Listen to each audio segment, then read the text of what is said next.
Hello everyone. In this video I'm going to be talking about the warrior class. Warriors are powerful combatants that rely on physical attacks to deal damage, while at the same time being able to provide a large number of buffs to party members and fill sort of a tactician role in fights through the use of some of their shout and banner abilities. Warriors use heavy armor, so through the use of their armor they have a higher toughness than many other classes. In addition, they naturally have more health than other classes as well, so even without having the gear for it, warriors are naturally more resilient fighters that are often able to stay alive longer than some of their teammates might. For example, when comparing my level 80 warrior and my level 80 elementalist, both of whom don't have any gear with toughness or vitality on it, you can see a substantial difference in the amount of health and armor between the two characters. Warriors are also able to use more weapons than any other class, giving them a wide range of potential abilities even without including the skills that are available to the class. For this video, rather than go through every weapon and what they do, I'm going to go over some specific weapons and weapon combinations that are particularly effective and talk about why they work so well. To start with, I'll go over weapons that I use while playing my warrior, which are mainly the axe-mace combo and the greatsword, as well as the longbow in certain situations. The axe-mace combination is a fairly strong weapon set, with the axe main hand providing some of the highest single target damage with the number 1 attack chain. In fact, it's usually worth it to let the attack chain run through its entirety if you don't have a reason to interrupt it, such as dodging or stunning your target. The other axe abilities are excellent as well, with the number 2 ability striking multiple targets and inflicting vulnerability, and the number 3 ability being a ranged attack that inflicts cripple, allowing you to engage from afar and both kite things by outrunning them or keeping them in range of your other abilities. The Axe Burst ability, or the F1 ability, provides some of the highest single target damage that is available to warriors when it's used at full adrenaline. The Mace Offhand is also one of the better options available to the warrior, since it offers a few options that mesh well with the other warrior abilities. The Mace number 4 ability inflicts 10 stacks of vulnerability and can hit multiple targets, which provides a flat 10% increase in damage to those targets. The number 5 ability is a ranged knockdown that hits in a line and can hit multiple targets. This ability is great for interrupting even at range and can take a hefty chunk out of a champion's break bar as well. The greatsword is one of the most popular weapons for warriors because it has some of the highest damaging abilities available to the class, as well as some movement abilities that both let you get in close and to help avoid attacks. While the standard attack chain from the greatsword's number 1 ability isn't particularly great compared to, say, the axe, each hit does do some solid damage, so while it's not the absolute best option, it's still a good filler ability if your other abilities are on cooldown. The number 2 ability, 100 Blades, is the main damage dealing ability, and it's pretty much the reason that the greatsword is such a fantastic weapon. The upside to this attack is the sheer amount of damage that it deals, as well as being able to hit multiple targets. However, the major downside is that you are actually stationary while the attack is going through. You can, of course, interrupt the attack to dodge, for example, but this means you're severely reducing the effectiveness of the attack, since the more hits you get with it, the more damage you're doing, obviously. The number 3 ability is a versatile ability that does some decent damage on its own, and can be used to avoid attacks while still outputting some attacks yourself. And there are some ways to actually use this ability intelligently in order to maximize the damage that it does. Since you do move when the attack is performed, you can use the ability towards a wall or like a similar obstacle, and that allows you to deliver all of the attacks from the ability against a single target or multiple targets all grouped up without actually moving out of melee range. The number 4 ability is a nice mid-range attack, and since it cripples, it can be helpful in similar ways to the axe number 3 ability.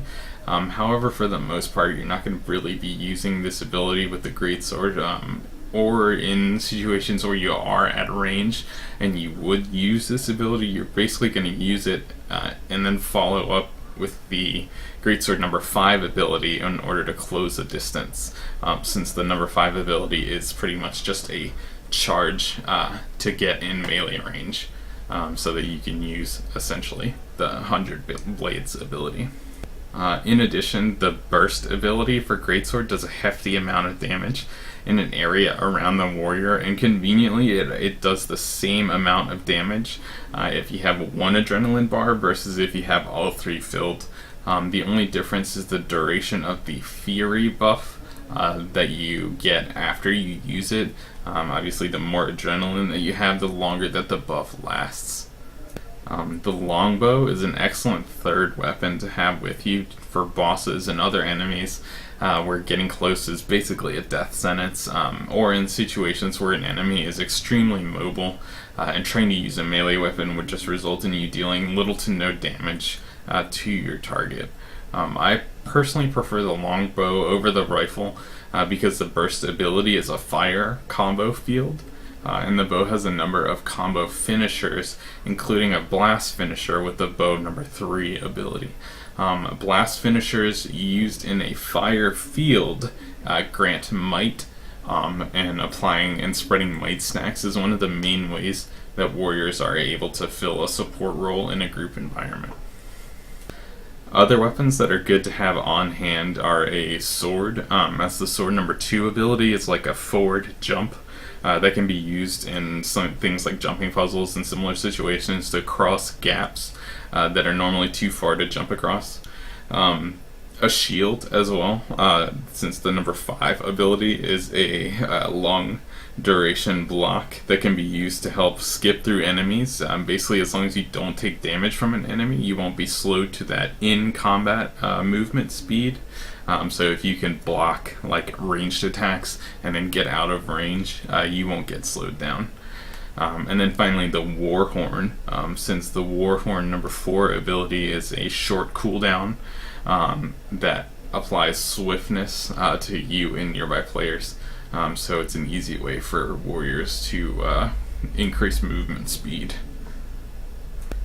For skills, warriors have a lot of approaches which lead to different priorities as far as which skills to use. So similarly to the weapons, rather than going over every single skill, I'll be going over skills that are useful for certain builds and talking about their strengths and how they play off each other with some specializations. For healing skills, To the Limit is a shout that can heal. And the Tactics specialization adds some additional healing to each shout ability, so it can be a good choice if you are using that specialization. For the most part though, the Healing Signet is a solid choice for a few reasons. One, of course, is that the low cooldown means that you can cast it more often, as well as being a signet, it has the passive ability of just regenerating some health.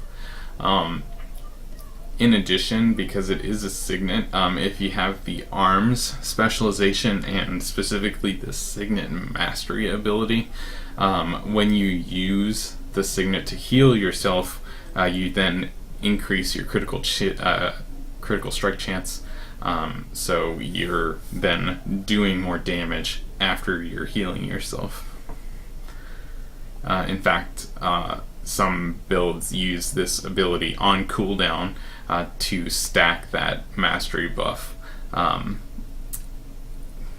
in a fight if you're not taking a lot of damage during the fight itself.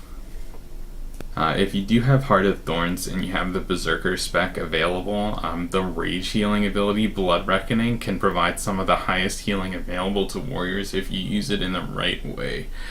Basically, the the ability works in two parts. The first is a fairly small heal, but after you use the ability, for the next 5 seconds, you heal for 20% of the damage that you do. So if you time it right, you can basically get back to full health while still keeping up your damage. For your other skills, many of them have obvious uses in solo or group situations, such as the banners, providing group bonuses. But again, I'm going to be discussing skills that I find useful, that mesh well with specific builds and specializations that I have found handy. For the most part, signets are solid choices since their passives are fairly strong and their active abilities can also be quite powerful. Almost every build is going to end up using the Signet of Fury, since increased crit chance is generally good all around, and the Signet of Might is almost as useful. While the other two signets on their own aren't as powerful, they can still have their uses, especially with their active effects. The shouts are also useful, with the For Great Justice being one of the most useful skills available to the warrior because of the on-demand fury, as well as giving might, of course, which interacts with a number of specialization abilities. Another shout, On My Mark, is another useful one because of the long range. It allows you to engage enemies at a distance, and it also puts 10 stacks of vulnerability on a target. So if you use that and then the Mace number 4 ability, you can really stack up the damage increase against that target. Shake It Off, another shout, can be useful if you don't really have another way of getting rid of conditions. And that can be really handy in some specific maps. For example, if you get into a situation where you're getting poisoned a lot, you can switch out one of your skills with that, and if you have like 5 stacks of poison and you use Shake It Off, it'll get rid of all 5 stacks. The banner abilities are also a powerful buff to provide to groups, so if you're the only warrior in your group, be prepared to be using these abilities in place of whatever else you might have prepared. If you are not the only warrior in the group, it's helpful to split up the banner duty so that one person handles like dropping the banner of strength and the other person can handle the banner of discipline. The other two banners, while nice, are not worth really using over your other abilities.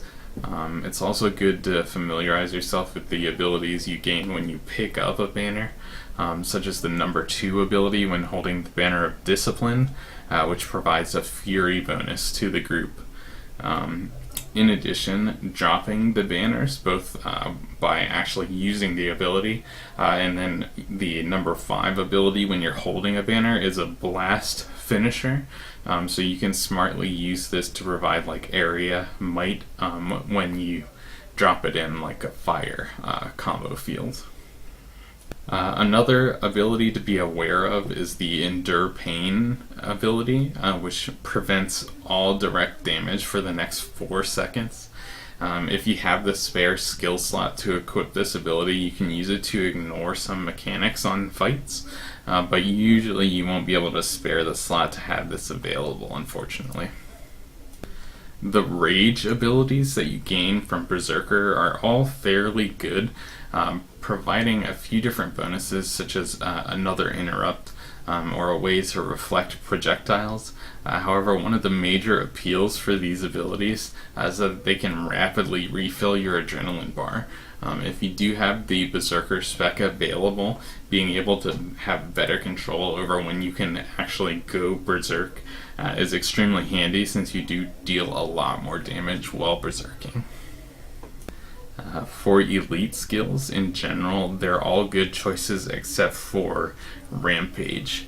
In most cases, you're going to have the Signet of Rage equipped, since it's a fairly short cooldown, and when activated it does provide some powerful boons. In addition, since it is a Signet, it interacts with a number of specialization abilities, like Signet Mastery, to provide some additional benefits on top of the already good abilities it provides.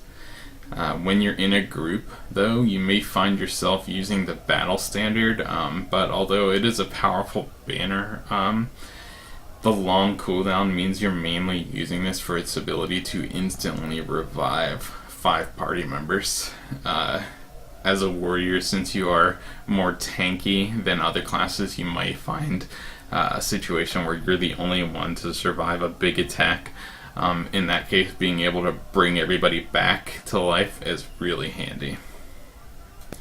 If you have the berserker spec available, though, the headbutt elite ability is pretty much the best choice. The extremely low cooldown is a big draw by itself, but the ability itself is pretty great as well. It's a powerful stun, and does a decent amount of damage, and it gives you a full adrenaline bar, which lets you instantly go berserk. If you have this option available, it's generally better than the other ones in pretty much every scenario. For specializations, each one has a general theme that can be used to describe them. The strength specialization, for example, focuses on increasing your damage through different ways to provide might, in addition to providing some bonuses specifically to the greatsword. The discipline spec deals mostly with burst skills, making them recharge faster and making them do more damage. It does also provide some options for better rifle and hammer damage. The arms spec deals a lot with critical strengths, providing ways for you to get the fury buff, which increases your crit chance, as well as providing some extra effects to your criticals, such as increasing or inflicting vulnerability and bleeds. It also increases condition damage that you deal. Like I mentioned kind of throughout the rest of this video, arms is the spec that has that signet mastery ability, which gives you a buff of 100 precision for 1 minute after activating a signet. Combined with some of the low cooldown signets, like the signet of healing, you can use the arms spec to drastically increase your critical strike chance. The tactics spec provides a lot of synergy with abilities that provide bonuses to groups, and is home to one of the best abilities to spreading might to other players, the phalanx strength ability. Since the warrior has so many ways to provide might to themselves, the ability to spread it to allies whenever they give it to themselves is a perfect way to increase the damage of the group without having to sacrifice your own damage output. Finally, the defense spec is obviously oriented towards defensive abilities. While at first glance this spec might seem fairly strong for defensive abilities, the natural durability of warriors makes defense less desirable than the other ones. Although there are a few abilities in the spec that can provide some bonuses to power if you do gear for toughness. If you have Heart of Thorns, the Berserker spec is the elite spec for warriors, and it is a powerful offensive specialization. Having this specialization allows you to go berserk when you have a full adrenaline bar. Berserk mode increases your attack speed, gets you 7% increased damage, and gives you some boons when you do go berserk. In addition, it lets you use the primal burst skills, which are more powerful versions of the weapon burst skills. While in berserk mode, your adrenaline bar fills much faster than normal, so in addition to the primal burst skills being stronger versions, you're able to actually use these abilities much more often. The choices available to you in the spec all deal with modifying berserk mode, either by making it easier to enter berserk mode, or providing some different bonuses while you are berserking. While leveling, the greatsword and axe mace, or double axes, as your weapons is a good choice since they provide excellent damage, and the damage can be applied across multiple targets, so you don't have to worry about individually bringing down enemies. Using signets as your skills, along with the 4 Great Justice, a shout is generally a good idea in pretty much every situation you'll encounter. The healing signet, the signet of might, the signet of fury, and the signet of rage are all strong abilities, and the signet of rage has a short enough cooldown for an elite ability that you'll basically have it available for you for any difficult encounter you run into while leveling. The discipline spec is a good first specialization because it provides easier ways to fill up your adrenaline bar, as well as a passive run speed increase with the warrior sprint ability. Strength is a good second choice since it provides easy ways to get the might boon, and if you're using the greatsword, it gives some passive bonuses to damage and abilities of the weapon. And finally, for your third spec, the arms specialization is a great choice, mainly due to signet mastery. You can also use the tactics spec since the empowered ability provides a passive damage increase for each boon on you, and the signets themselves count as a boon. You also gain a passive increase to power, and using the vigorous shouts ability gives you some healing when you use your shouts. This build while leveling is strong enough that you won't really have any trouble with any of the story missions or while exploring zones that you're level appropriate for, and you can easily swap out the signet of might for the banner of strength or banner of discipline to provide group bonuses if you do like a dungeon. Just be sure to pick up the banner and carry it with you between encounters in dungeons. The long cooldowns on banners can really hurt if you leave a banner behind. For solo play at level 80, you can essentially use the same build as the leveling build, since its effectiveness is still applicable at 80. Choosing between arms and tactics, or if you don't really have issues generating adrenaline and you're fine with the normal run speed, you can switch out discipline and gain both the signet mastery and the empowered bonuses.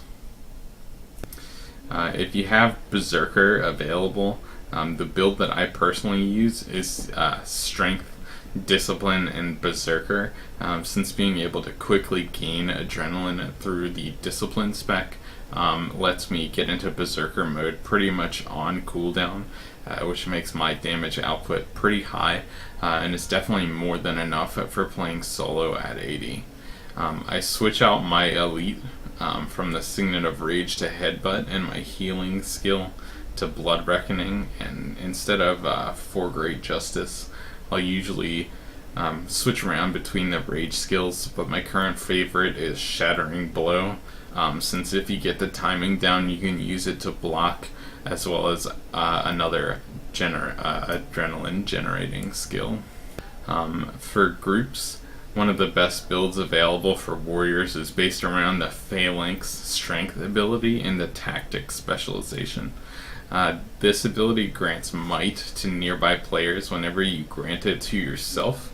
By itself, this ability is basically worth the tactics specialization. However, you can also get the Empower Allies ability, which increases the power stat of other players near you by 150 while you're in combat.